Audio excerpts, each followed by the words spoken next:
Star Trek is probably one of the most famous sci-fi franchises of all time, and it's funny to think that the original series, which ran for a mere 3 or so seasons, spawned an entire legion of spin-offs. From books, films, and video games, the original series has been expanded 100 times over. And while I was never a huge Trekkie, there was one game in particular that really caught my eye.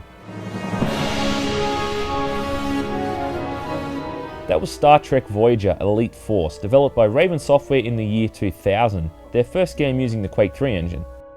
Elite Force is an often overlooked FPS game that successfully does justice to the series, and also does a pretty good job of being a fun and engaging shooter. You play as Ensign Alex Munro, who can be either male or female at the player's discretion, and you assume the role of one of the members of Voyager's Elite Force, a sort of security/special forces team created to deal with the ever-hostile environments of the uncharted Delta Quadrant. Many of the original cast from the Voyager TV series appear in the game, with even the actors themselves learning their voices, which makes things seem much more genuine. Tuvok, they don't respond to hails. Maybe we need to send a clearer message. Target their weapon systems and disable them. They do look a bit simplistic in the crudeness of the Quake 3 engine, but they serve their purpose well, and I'm sure most hardcore Trekkie fans will love being able to interact and play alongside characters like Tuvok and 7 of 9. The game opens rather brilliantly with a prologue inside a Borg cube, as you search for your captured teammates, hoping to save them before they're ultimately assimilated. This entire section serves as something of a tutorial and also an introduction to the main characters.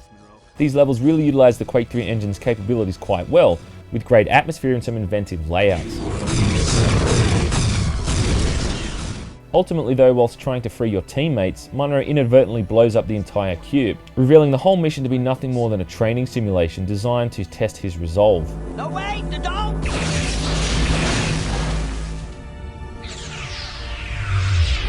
I told you.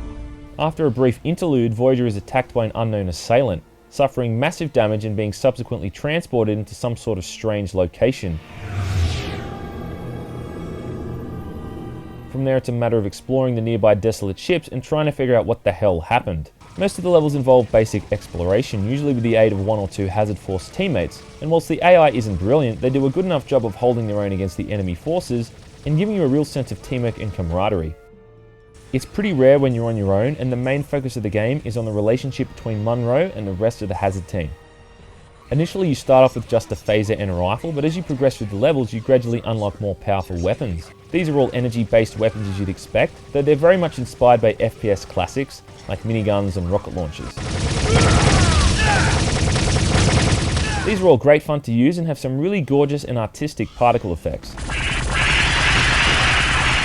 Visually, the game is acceptable whilst not being amazing. It's the first game Raven Software created with the Quake 3 engine, so you'd expect a bit of teething in that regard. The only real standouts are the Borg levels, which use some great lighting effects and animated textures. Elite Force doesn't really have anything blatantly working against it, and there's nothing that kind of stands out as inherently bad or broken.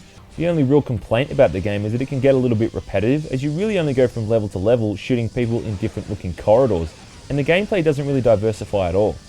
It can also seem a little claustrophobic at times, as there's only a few areas that are opened up, and even then they're quite short in duration. Unless you're playing on the hardest difficulty setting, it's also a laughably easy game. There's nothing here that's going to catch you off guard or outsmart you, and as long as you stick and move, the campaign is an absolute breeze. Lastly, if you're not a Star Trek fan, you'll likely not be interested in anything the game has to offer, as the writing really does feel like something straight off the TV. The Harvester aliens, meanwhile, invade the ship and plunder equipment and crew. The effect is utterly devastating. Raven has also included a really enjoyable and robust multiplayer mode. It is literally just a reskinned Quake 3 arena, and it plays almost identical, which isn't really a bad thing, and it actually does a good job of increasing the longevity of what is really quite a short game otherwise. If you can't get an actual match going with real people, you can always set up skirmish matches with bots, which is kind of cool. Looking at Elite Force overall, in terms of an FPS game, it's adequate but not brilliant, yet in terms of a Star Trek game, it definitely stands high above the rest. If you're a hardcore Trekkie, I would say that it's a must-buy, but for the rest of us, it's not a waste of time by any means, but just not the sort of explosive thrill ride you might get from other shooters of its time. But you sure could do a hell of a lot worse.